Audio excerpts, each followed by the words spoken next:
Though I had over 100 sisters, none wanted to be near me. They despised me. They wouldn't even let me inside the house because, in their eyes, they were all red while I was a black monster. To my own kind, I was a hideous creature. Only my mother, Nana, stayed by my side without abandoning me. If it weren't for her, I probably wouldn't have even survived the first molting stage. My original planet was in the Milky Way, belonging to a semi-technological and semi-martial civilization. Because my spaceship hit space-time turbulence, when I regained consciousness, I found I had transformed into a Zhongguan on this primitive planet. Where should I go? Standing on the leaves at the top of a massive tree, I sank into reflection. Looking at this weak, thin body, I'm still 6 stages away from becoming a subadult. Most of my sisters who hatched with me are already in the 7th stage. Meanwhile, I have only completed 3 molts and remain a weak 4th-layer larva. I guessed it was because I possessed human intelligence and overused my brain. The nutrition needed for growth and molting was consumed by my head. According to my inherited memory, I must complete at least 9 molts before winter arrives to reach the subadult stage. Otherwise, I won't survive the cold. I picked up fallen leaves from the ground. They are low-quality food, but they can still promote growth.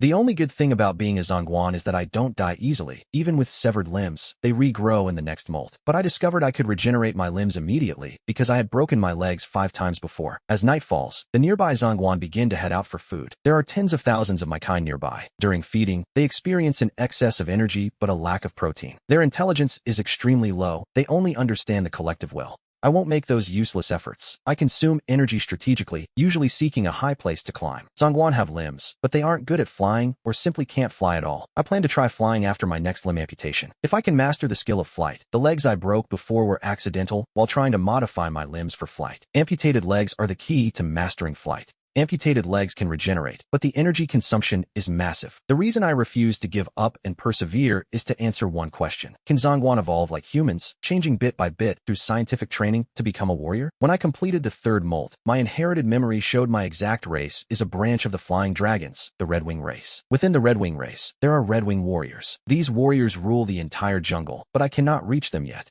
Are Zhongguan warriors creatures born from primordial power, or are they purified through effort later on? I rejoiced, left the leaf, and quickly exited the cave. At the entrance stood an adult female Zhongguan. Her 2 front legs held a piece of torn meat from somewhere, which she offered to me like a treasure. My mother's skin color had dimmed a bit. Her body was beginning to age. Her life was nearing its end. Adult female Zhongguan have 2 modes of reproduction, parthenogenesis and sexual reproduction. Only through sexual reproduction is there a small chance a Zhongguan becomes a warrior. My mother had the possibility of giving birth to male Zhongguan. The hundreds of Zhongguan nearby are all her daughters, and I am her only son. In her aesthetic, red is the beautiful color. I am a monster. During my first molt, my shell turned dark brown. To the eyes of other Red Wing members, I was undoubtedly an ugly creature. My sisters despised me and didn't want to share a nest with me. Only this mother Zhongguan stayed by my side, taking good care of me. About a month ago, my mother brought me 2 pieces of meat during the night, helping me complete my 3rd growth molt early. I wasn't polite and devoured it with gusto. At the same time, I couldn't help but start thinking. These thick muscle fibers definitely come from a large creature. Where do they come from? Last time could be seen as a coincidence, found by chance. How do I explain this time? I watched my mother move her tentacles gently after I finished the meat. I moved and touched her tentacles, transmitting emotions of happiness and asking for more meat. My mother turned and ran. I continued moving, waving my tentacles to send information. She stopped and turned around,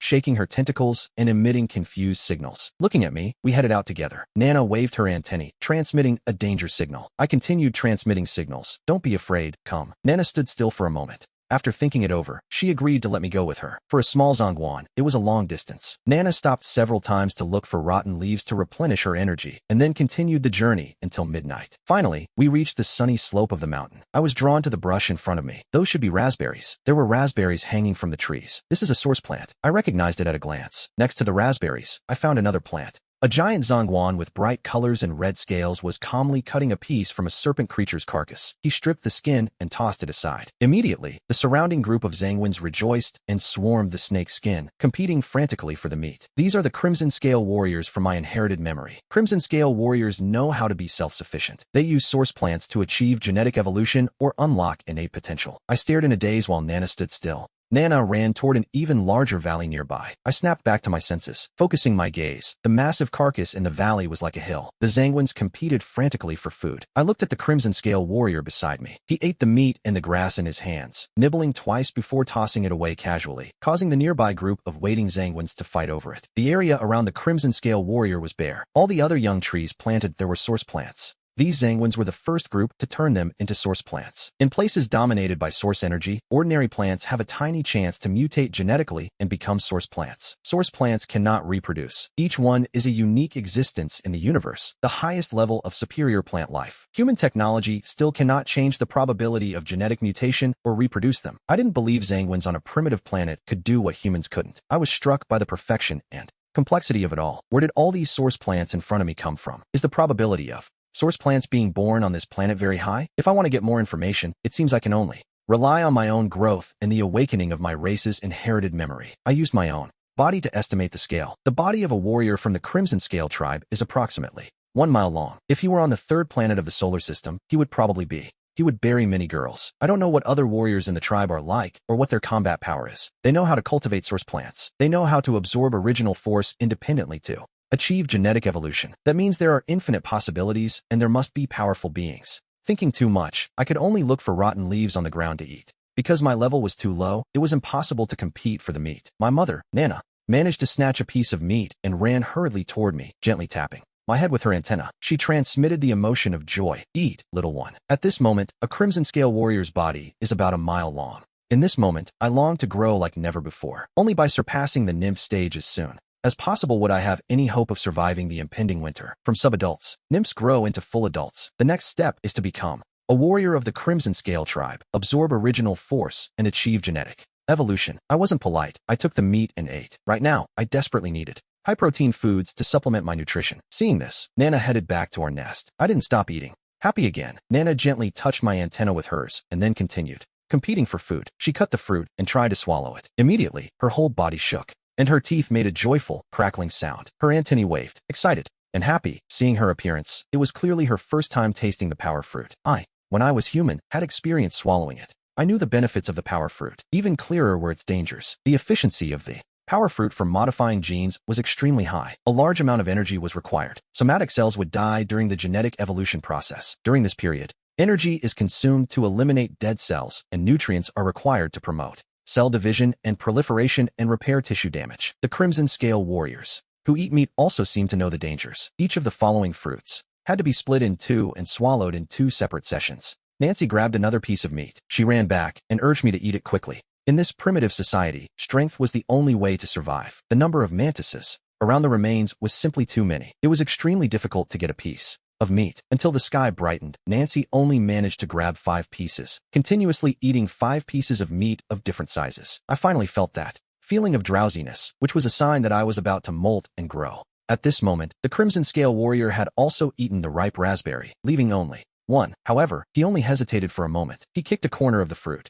Several adult mantises lurking nearby acted immediately. They competed frantically for it. The raspberry particle was very small, just one. Several mantises fought over it, tearing at each other. I knew things weren't that simple. Perhaps the Crimson Scale warrior was conducting an experiment. He felt the power fruit had the ability to promote genetic evolution. He wanted to test if the strength fruit could help common mantises break their limits and evolve into beings like him. The result was revealed immediately. The mantis that consumed the berry felt its 6 legs weaken halfway through. It collapsed. However, the limited intelligence of the mantises in the fight couldn't grasp the situation before them. They only felt instinctively that the berry was useful for their evolution. One of the mantises that snatched the remaining half of the berry and ate it also died. After a while, the mantises watching nearby confirmed that the 2 who had consumed the berry were dead. Without hesitation, they rushed forward. Wherever it was, the mantises would eat the bodies of their fallen kin. However, the energy of the power fruit was immense. A large group of mantises fell to the ground, convulsing and dying. The mother mantis, standing next to me, saw the massive pile of bodies and instinctively wanted to run and steal the food. I was terrified and anxiously signaled the danger of death. It took a great effort to convince her. At that moment, I discovered with shock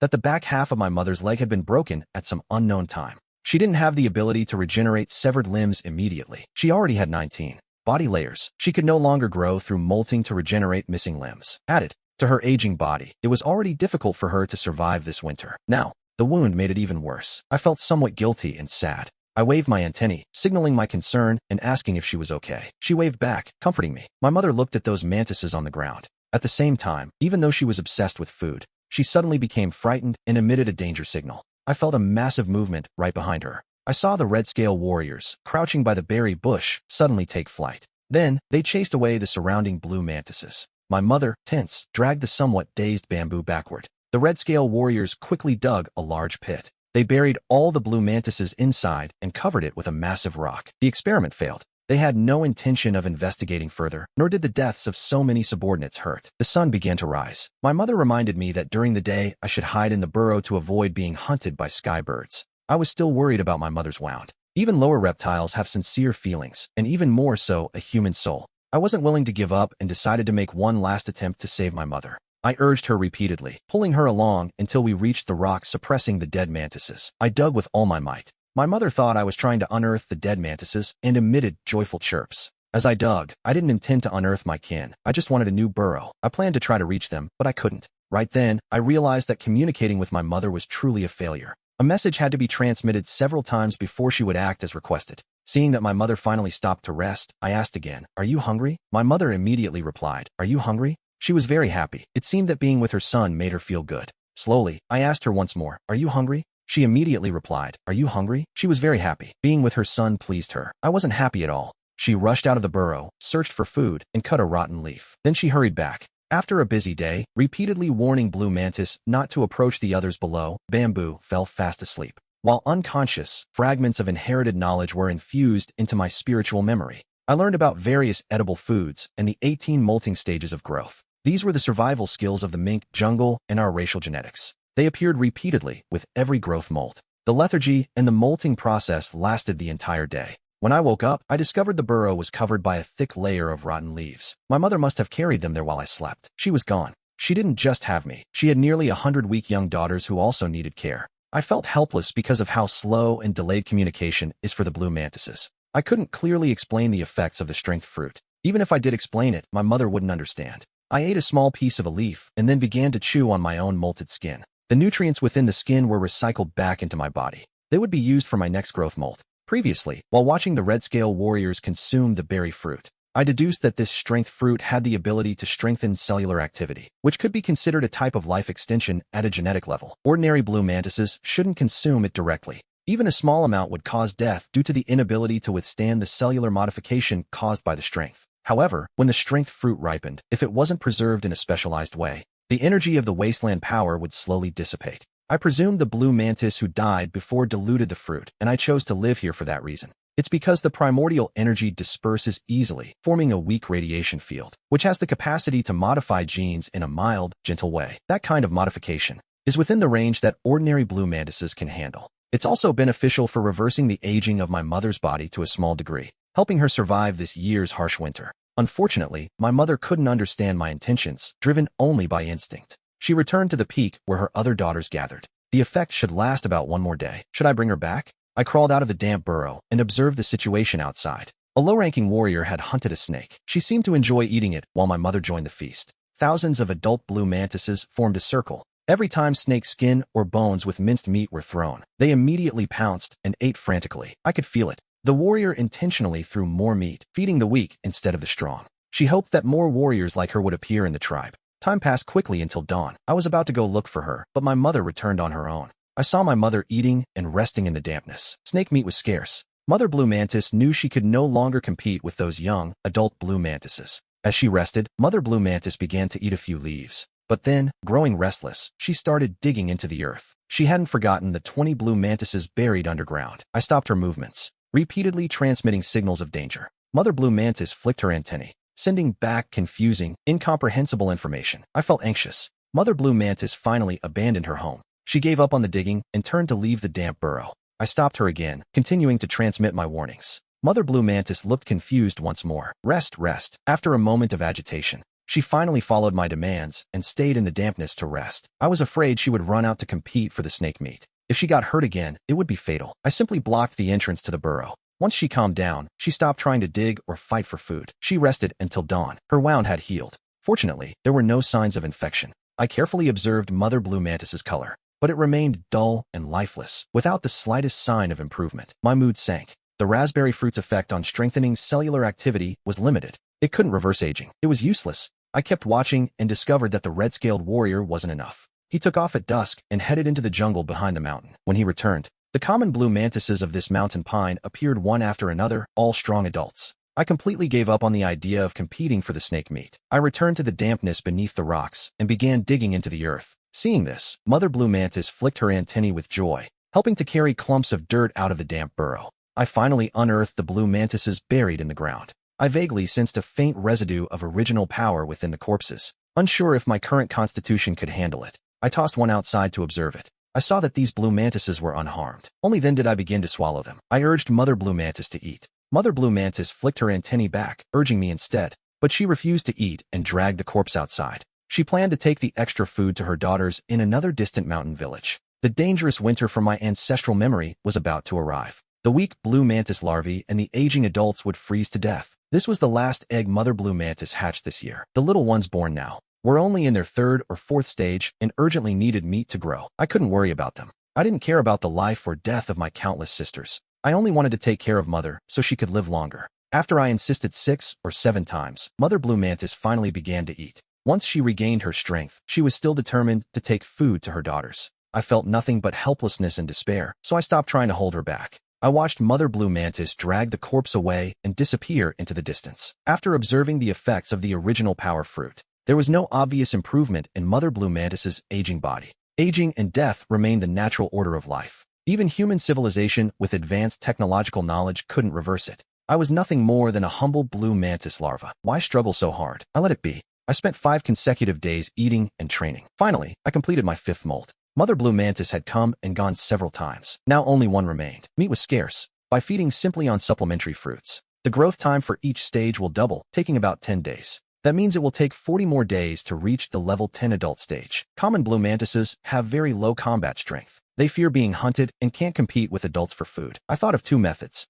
The first method is to use the original power fruit. These blue mantises act on instinct to compete for food. They should be able to kill many. The second method is to migrate and wander through the mountains. I could search for insects that died from the autumn cold. The first method is safe and efficient, but it's too malicious. It goes against human morality. The second method carries a certain risk. I could be preyed upon by snakes or rats. After debating for a long time, I finally chose the first method. After all, there are tens of millions of blue mantises here. And so, I put the first method into action. The red scale warriors, thinking they were ripe raspberries falling naturally, stabbed many blue mantises. I lured my ignorant, naive kin to their deaths. I felt no remorse. I lay on a dry branch, silently enjoying the faint primary energy emanating from below as it modified my body. The only pity was that Mother's condition showed no improvement. By morning, the leaves began to yellow and the once bustling mountain peak grew silent. Only 2 blue mantises remained active, one large and one small. Both carried portions of food, so they might have been hunting with other warriors. The red scale warriors noticed this weak kin could move in winter, which surprised them greatly. Because of this, they would actively cut a large piece of fresh meat and throw it at the entrance of my cave. It was a reward for my damp pond area. I collected leaves to fertilize the plants. As I loosened the soil for the energy plants, the red scale warriors couldn't guess the complex thoughts in my head. They didn't even understand the purpose of my strange behaviors, but they didn't stop me. When they were idle and bored, they lay silently by the raspberry bushes, watching me run around busy. The eastern border of the jungle was quiet, but not peaceful. Death happens constantly. My mother has disappeared. I set out on a long journey to find her. Sadly, I find nothing. In winter, the blue mantises huddle together for warmth, but the effect isn't very noticeable. Less than 1% manage to survive. Those who survive feed on the dead blue mantises to get nutritional supplements. They either grow rapidly or reproduce frantically, only for the red scales to fade quickly into scattered dots. Becoming a bronze soldier is the reason for reaching maturity. I absorb the original force and complete the 19th growth metamorphosis. These are the resting warriors. The red scale warriors are those who have passed the trials of winter and heat. Those who can feel the principles of the universe. During the day, don't eat. Conserve energy. Move at night. Strengthen your body. You must eat plenty of meat. Keep your energy at its peak. To become a red scale warrior, the first seed of life must be a low bush seed. Spring thunder echoes. Asleep, I wake up. The 18th growth metamorphosis. Almost at the end. Interrupted by an interference, I looked up. The rock walls have a dense settlement of 30 marks, which means 150 days. Plus the 64 days spent on the nearby mountain before moving. 64 days. A scorching summer, a desolate autumn, and the bleak, silent winter. I shake my head and ignite my hard gray shell. My heart can't help but feel a wave of excitement. Finally, 19 layers. Every time my body degenerates and grows, the structure undergoes subtle changes. After 10 cycles, I look nothing like the other red scale males. I wonder how my flight will be. To become a red scale warrior, the first seed of life must be chosen carefully. How one continues to grow after becoming a red scale warrior is truly magical. As for the seed of life, I believe I know what it should be. I didn't expect this planet's force plants to be so abundant. There are actually options. Back when I was human, the horse family was a rising power, yet they could only maintain one force plant. Spring arrived, but the red-scale warrior did not appear. With the threat gone, a few bold birds landed on the summit. He left before I fell asleep. Leaving is dangerous at any time. I've been waiting for 5 days, and he still hasn't returned. There are no other red-scale warriors to be seen nearby either. The red-scale warrior has been missing for more than 10 days now. I gave up hope completely, and under the pressure of survival, I began to think about how to make a living. While I was weak, I accidentally discovered a small insect in the forest that could be hunted. Beetles and other insects are fat with zero combat power. Killing just one is enough for a whole day's energy. I simply stopped returning to the mountain and began living a nomadic life. I slept in a tree hole during the day and through the first half of the night. I went out before dawn to search for larvae in the trees. I witnessed how others of my kind, who went out at night, were devoured several times. I even saw a lynx, or maybe an extremely large feline. Common cockroaches are just snacks at the bottom of the jungle food chain. Without shelter, they became food. Knock, knock, knock. My 5 senses sharpened. When I got up, I shook myself off and used my sense of smell to identify the threat. It must be some kind of bird knocking at the door. I looked outside carefully. Suddenly, a hard, sharp bird beak pecked like lightning. I acted just as quickly. I swung my front legs, and the wind from my fingertips struck the bird's beak with force. I was terrified and retreated quickly to the deepest part of the tree hole. At 12 centimeters, I am much stronger than a normal adult cockroach. But compared to the blind-eyed bird outside, I am nothing. The bird's beak pecked at the tree trunk. Its tongue was sensitive and searching. It accurately pinpointed my position. I backed away and swung my front legs at the same time. I attacked with greater speed, stabbing powerfully and opening 2 wounds. The blind-eyed bird squawked in a rage and pecked frantically at the trunk. It wants to destroy my nest first. I looked at the sky outside, feeling completely relieved. It took the bird quite a long time just to peck 2 holes. It would be impossible for it to peck through the entire tree trunk. After a bit of a ruckus, the blind-eyed bird suddenly hopped to a branch and squawked loudly. Another blind-eyed bird flew over. The 2 birds exchanged a few words on the branch and began tearing at the wood with their beaks. A helper? You're challenging me. 2 of them together. They will surely peck through the entire tree trunk. Then there will be nowhere to hide. Thinking about it, I will die. My soul is infected by the radiation from the metal core. I don't know if I can be reborn after this death. If so, I hope next time I'll be a stronger creature. After a lot of hard work, I grew from a small larva into an adult. Recently, I seem to be able to vaguely feel the existence of the Force, and I have signs of latent evolution. I was about to become a Force creature at the peak of the 15 chains, but I was going to fail at this crucial moment. I planned to take advantage of their carelessness and peck out a blind-eyed bird's eye before I fade away. The blind eye is the most important part. Suddenly, the cry of the blind-eyed bird rang out from outside the tree nest. The sound of pecking at the tree trunk stopped abruptly. I looked outside through the pecked holes. What I saw was deep brown body armor with black streaks sliding slowly past the hole. I carefully crawled out of the nest. I took a quick look outside and quickly shrank back again. There was no trace of the blind-eyed bird, and I didn't know where it had fled. A deadly crisis was resolved just like that. The mountain wolves living in these peaks will attract many scavengers. I must move and get away from this troubled place. I climbed up a large tree. I stood on the treetop and observed my surroundings. This place is far enough away from the mountains. Only a line of blue shadow remained in my vision. This time, I must find a safe shelter. What if I become a target for those blind-eyed birds again? I almost became bird food yesterday. While searching, I discovered a more ideal refuge, a large black rock standing in the jungle. I looked around. There was a small patch of grass next to the big rock, and nearby were dense, ancient stone tombs. There will surely be no shortage of insects weaker than me here. There is no need to worry about food. It is time for my 19th molt and growth. It is the metamorphosis from an ordinary life to a life of the Force. The hibernation period will likely be very long. I must ensure my absolute safety during this hibernation. I began a massive excavation. It took nearly half a month to build a safe shelter. I couldn't hold on any longer. I crawled into the deepest moisture of the earth and fell asleep. Then, thunder shook the earth today. The ground seemed to tremble. I am human again. Brilliant branches of flying fire feet. Red branches are insufficient. Driven almost by instinct, I began to reject the damp night wind, eating every leaf in the inner storehouse. Finally, I felt better. My energy was replenished and my consciousness recovered slightly. The thunder woke me up.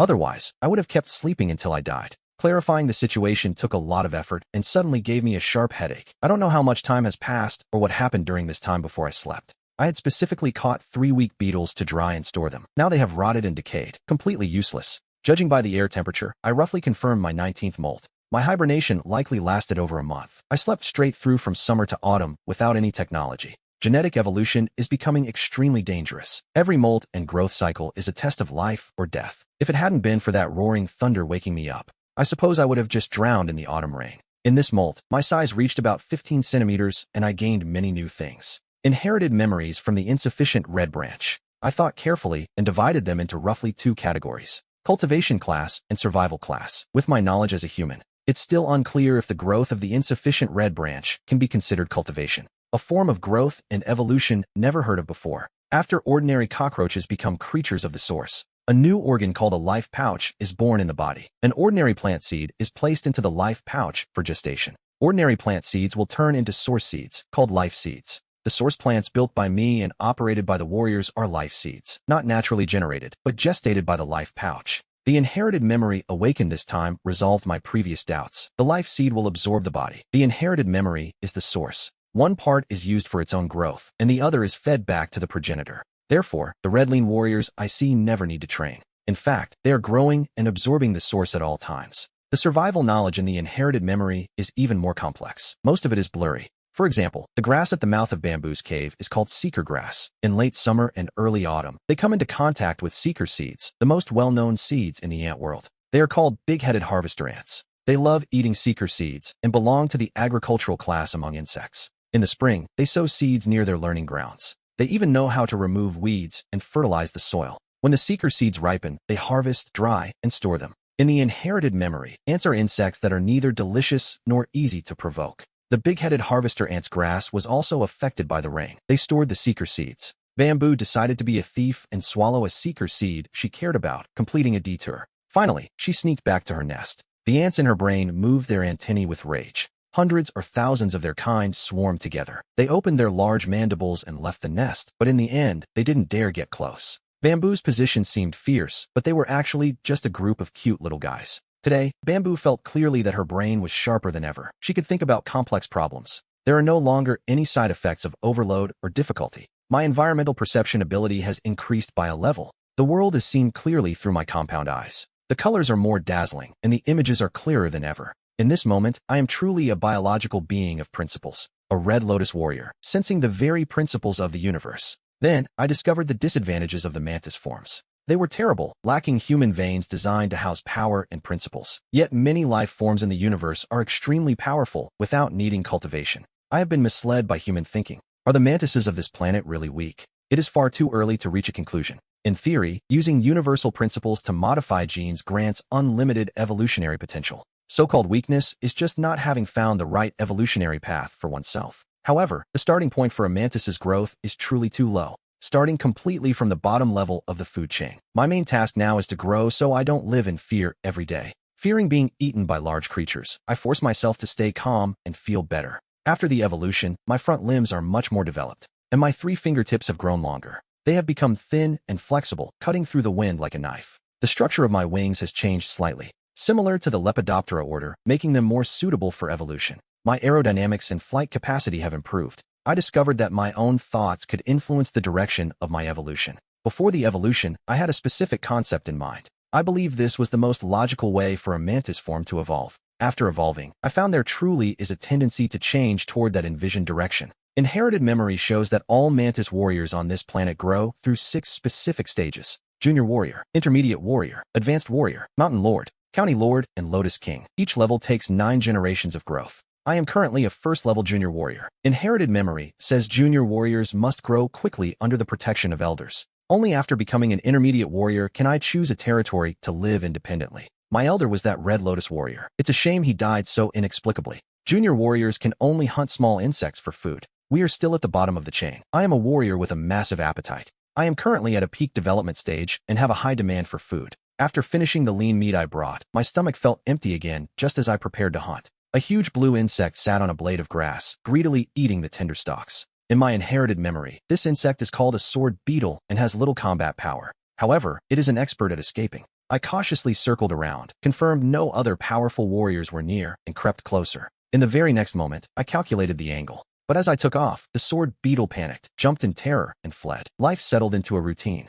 I went out twice a day, at dawn and dusk, hunting 2 sword beetles which were enough to eat. I dried and preserved the meat from the hind legs that I didn't eat. I gave the rest to the big-headed harvester ants next door. Soon, a month passed. I gave the leftovers to the neighboring ants. Soon, a month had gone by. My second molting turned me into a level 2 junior warrior. My body grew to 18 centimeters. My strength has increased a bit, but the change isn't very large. I still have to go through 7 more evolutions like this. Only upon ascending to Ultimate Warrior will there be a second swordsman upgrade. At the edge of the cave, I see a substantial vibration as the heat rises. Smoke drifts up. Most animals can hardly stand this weather and stay hidden. Only the diligent big-headed ants work hard under the scorching sun, thanks to me and several small colorful snakes. Massacring the sword beetles that feed on tinder grass leaves, they've had a great harvest this year. My first life seed has already been gestated. Should I plant it? No, forget it. The season isn't right. It's a power spider seed anyway, and it might die from the heat. It's a shame, but what seed should I choose next? They would be better as life seeds, I began to consider. I went out and killed 2 sword beetles.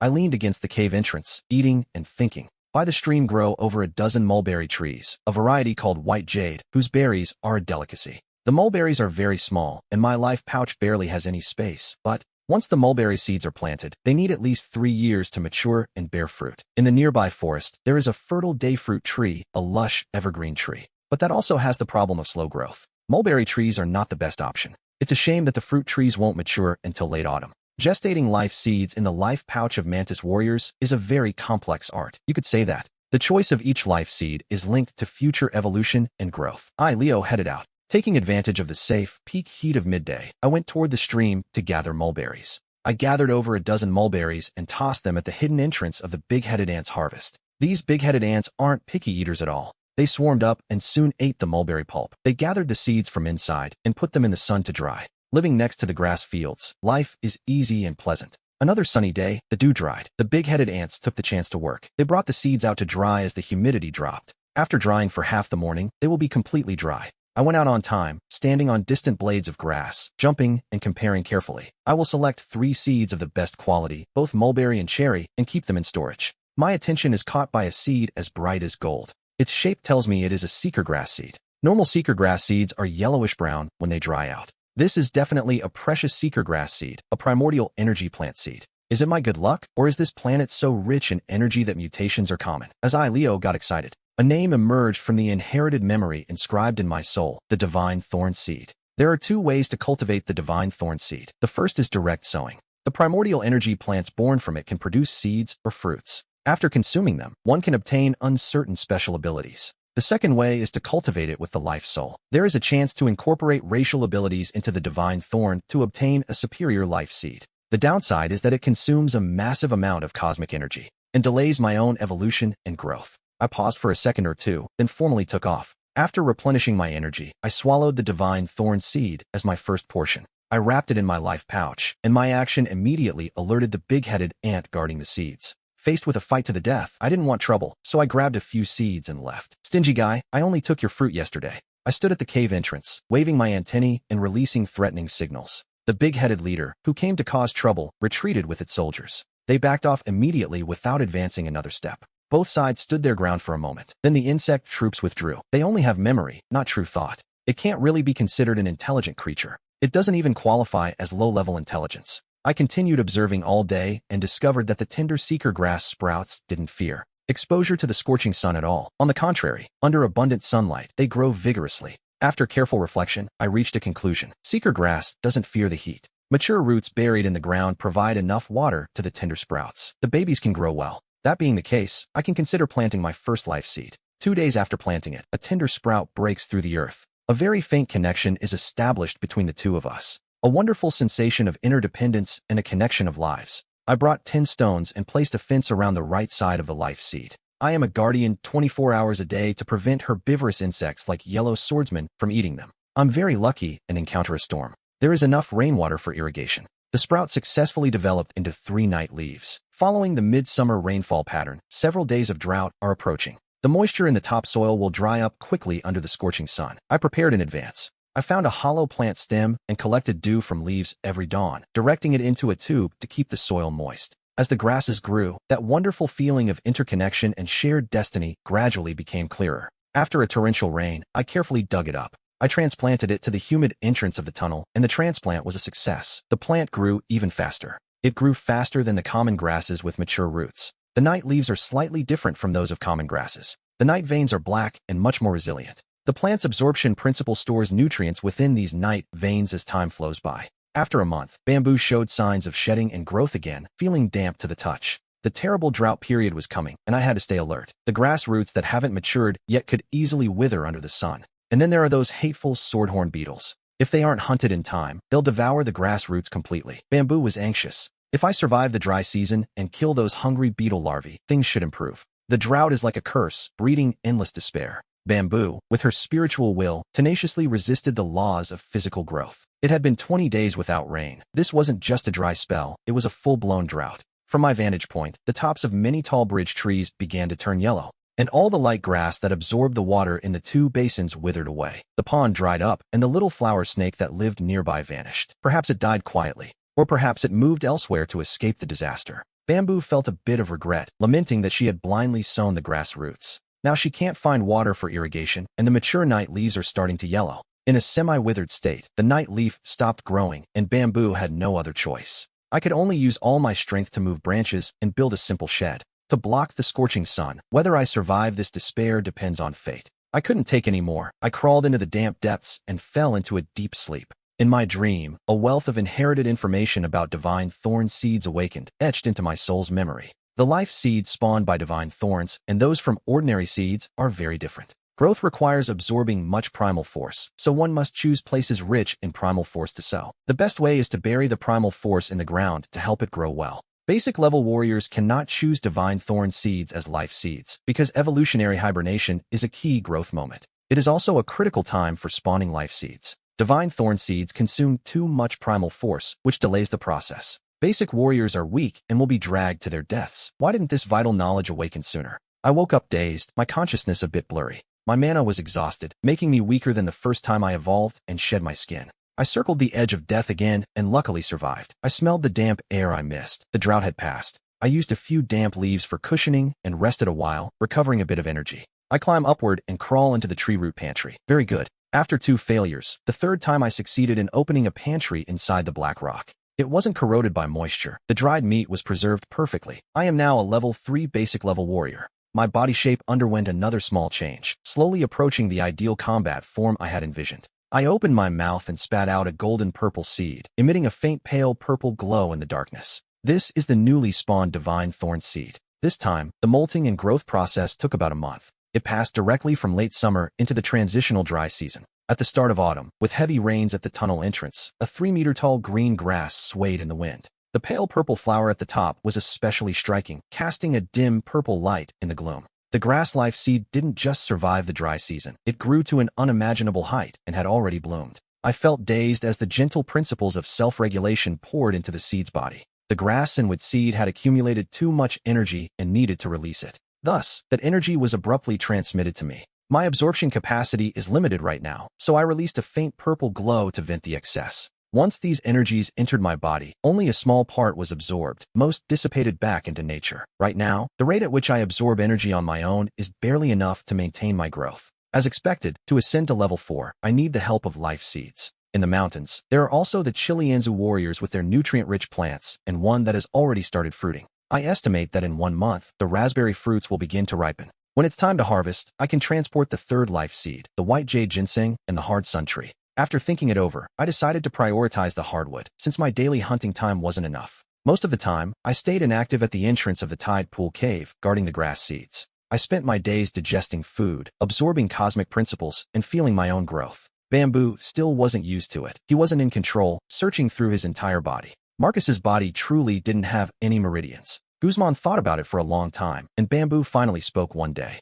I've always worried about not having meridians, but I ignored the essential meaning of their existence. Human meridians are used to store and guide cosmic principles, following one's will, modifying the body, and using the principles efficiently, promoting the evolution of genes in the ideal direction. Marcus's blood can perfectly contain and release cosmic principles. In essence, it has the same storage and guidance capacity as meridians. The difference lies within Marcus's blood. The body twists automatically and uncontrollably. The carried principles are released naturally and uncontrollably. Bamboo's thoughts shifted. A massive door opened before his eyes. Wouldn't controlling the blood flow be the same as cultivating meridians? Humans certainly can't control their blood flow, but Marcus's kind can. Humans only have 1 heart. His kind has 3 large hearts in the chest and abdomen, and their blood vessels, especially at crucial junctions. They also have many small hearts distributed throughout, working together to keep the blood flowing. Bamboo's idea is simple: countless blood vessels, large and small, intricate and complex within the body. In reality, there is a great regularity to it. If I can control the beating and stopping of all these hearts, I can guide the blood flow. It's an indirect way to guide primal force, circulating and training it within the body, which is very difficult to implement. Whether the heart beats or not is regulated by the body's state and hormonal stimulation. By manipulating without restrictions, I found the right direction. What followed next was a monumental exploration project. I racked my brain performing all kinds of movements, feeling the changes in my heartbeat at the same time. Through various intense exercises, Bamboo stimulated his muscles and blood vessels, using mental power to perceive the changes. Little by little, I discovered that within my insignificant body, many hidden blood vessels and hearts existed. The hidden blood vessels were very elastic when they contracted. Normally, they would atrophy until they turned into fibers. But they weren't thin fibers, and they didn't hinder muscle movement. They weren't an obstacle at all. Little Marcus knew the complexity of his internal organs, muscles, vessels, and bones was unimaginable. Deeper than the human body, Bamboo believed he had explored the blood vessels and the heart. If I understood their operating pattern, I could easily create corresponding cultivation methods. But I discovered that things were much more complex than I imagined. Creating a cultivation technique was a process of exploration and complex deduction. I thought it would be a simple operation. But the discovery of hidden vessels and hearts made the calculations exponentially more difficult. If I were in human society, I could use computers to help with the programming. I could save a massive amount of calculation and time. The problem was that I was now on a primitive planet with zero technology. Everything was completely different. There wasn't even paper or a pen. I began using a large boulder to create a specialized research area. I polished the black stone on top until it was perfectly smooth. I inscribed information onto the stone in the most primitive way possible. Using sketches of the wolf tribe, I created blueprints, rear views, and cross-sections. I detailed the external structure and muscles according to my own condition. And most importantly, I mapped out the blood vessels and the heart. Even so, the surface was densely covered in inscriptions. I marked less critical parts with guidelines, calling it a structural diagram. Drawing was a monumental task. It took me over half a month to finish it. Intense exercise and excessive brain use consume energy. I required more food. And by chance, a golden python appeared. It came out of nowhere and settled by the stream. My inherited memories indicated that adult pythons were fierce beasts that dominated the world at the top of the food chain. Only high-level warriors could hunt them. This was a young python, about 5 meters long, but to me, it had already become an imposing and insurmountable figure. I could only watch helplessly as it snatched away the food I had set aside. Unsure if Sarah had taken a liking to it, I didn't even dare go out to hunt at night. I thought the storm had passed. Unexpectedly, it began to expand its exploration radius, attacking mountain mice, squirrels, rabbits, and birds. Sarah also noticed the protective grass seed. Attracted by the aura of strength released by the spider, it chose a new spot to sunbathe. It moved from the top of the giant black rock to a spot near the nest of my friend, Leo. Every day at dawn, it wandered around that area. Regardless of the weather, it stayed by the protective grass seed until noon before leaving. It stared longingly at the unripe grass seeds, touching the light purple ones. This is a creature's duty. The seeds condensed by the protective seed were extremely tempting to it. Leo couldn't take it anymore. Not only was it blocking his door every single day, but it also coveted the grass from the protective seed that he had worked so hard to grow. Leo couldn't imagine any way to get a juicy green herb to swallow in a single bite. In his awakened ancestral memory, many fierce creatures were recorded with fear. Leo searched for one, but unfortunately, he couldn't find any nearby. Instead, he found a small thorny flower called the sin rose, as beautiful as its name, looking lush and vibrant. In the jungle, a luxurious appearance often meant sin. It served as a warning to predators in the forest. The sensory organs of insects didn't reject its gas. They felt nothing at all. However, when this scent hit the olfactory organs of snakes, mice, and birds, it became a fatal, foul gas. Even snakes would turn away at the sight of a sin rose, fearing it and keeping their distance. Leo decided to try using the foul smell of the sin rose to drive the python away. The next day, he managed to obtain a sin rose. He surrounded the protective grass seed with the sin rose and sprayed a circle around it. The snake's forked tongue keenly caught a trace of the scent. It hesitated and wandered for a long time. Finally, it didn't approach the protective grass seed. I watched stealthily, confirming that the plan was working. I rejoiced in secret and decided to expand the range. In one afternoon, I gathered 100 sin roses and scattered them around the giant black rock and the grass field. Even the discarded plants had been sprayed with the foul stench of the sin rose. The scent, which was deadly, spread freely through the air. At dawn the next day, the python's figure appeared in the distance. It crawled around searching for a gap, but the stench made it extremely uncomfortable. Finally, it curled up far away under a soft tree. Its head was down and its mouth closed, looking completely listless. A snake's tongue is its most important sensory organ, and the python couldn't bear this smell. By instinct, it couldn't give up on the protective grass seed. The seeds were just about to ripen during those first few days. It still wandered the surroundings reluctantly, trying to break through the silent barrier. After several days of failed attempts, it finally gave up and left. I had driven it away. I began to cultivate, trying to feel the energy while recording my progress. The second day and night passed quickly, leaving me with 53 drawings and brief descriptions. I titled it The Record of Basic Movements. I was very busy every day, but as an ant, I didn't feel lonely. Time passed without me even noticing in the midst of my work. The evolutionary state reappeared, and this time it arrived quickly. I couldn't withstand 2 drowsy days and fell into a deep sleep. Strong birds and flying beasts were everywhere. After eating the strength fruit, they had a high chance of evolving into warriors. The ripening season can attract birds and flying beasts to compete for food. Don't be compassionate, and certainly don't back down, or they'll steal your fruit and threaten your dominance. It's better to follow the genetic knowledge activated during the evolutionary metamorphosis, however blurry it is. When I woke up this time, I felt better than ever, with no obvious weakness. After eating to replenish my energy, I felt vigorous and went out to inspect the area. It was morning. The python hadn't given up and was still curled up at the entrance. Blocking the exit, it watched cautiously. The seeds of the protective grass were still a light purple color. They weren't ripe yet. At noon, the python left in disappointment. I hunted more sin roses, using their stench to re-establish the defensive circle.